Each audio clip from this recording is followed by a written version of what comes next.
நண்பர்களே நம்ம இப்போ முக்கிய சந்தைக்கு வந்திருக்கோம். 2 குட்டி பிடிச்சிருக்கோம். நம்ம அண்ணன் இன்ஸ்டாகிராம் ஃபாலோவர் பார்த்துருக்கீங்க, எனக்கு பிடிச்சி வந்திருக்காங்க.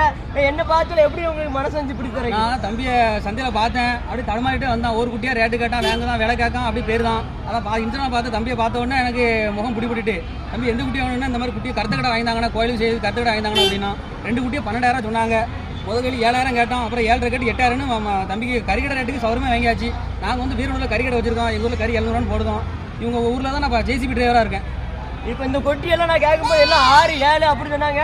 ஆனால் தானே 8,000க்கு 2 குட்டியும் சேர்த்து பிடிச்சி வந்திருக்காங்க. இது வந்து கொட்டை கொட்டி, அது வந்து ஆண் குட்டி பார்த்துருங்க. இது வந்து சுத்த கருப்பு, இது வந்து குராடு, 2 ஒரே தாய்ப்பில். நல்ல இவங்க காடு வரைக்கும் மேட்சில் அழகாக இருக்கும். சந்தையில் வந்து கொஞ்சம் பார்த்து வாங்கணும். தண்ணி கிண்ணி போட்டுப்பாங்க. தண்ணிலாம் ஊற்றாங்கடா, எப்படிண்ணா தண்ணி வந்து குட்டி வந்து வயிறு ஒடிக்கி இருக்கும், குட்டி சின்ன குட்டியாக தெரியும் அப்படின்னால தண்ணி போடுவாங்க.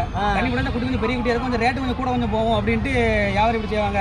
அது பெரும்பாலும் சின்ன குட்டி போட மாட்டாங்க, கொஞ்சம் பெரிய கடை கொஞ்சம் பாறை காண்டி போடுவாங்க.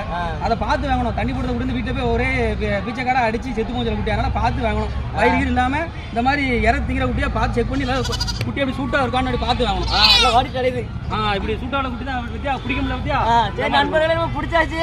இந்த அண்ணனை பார்த்தா ரொம்ப மகிழ்ச்சி. சரி, தேங்க்யூ. பாய்.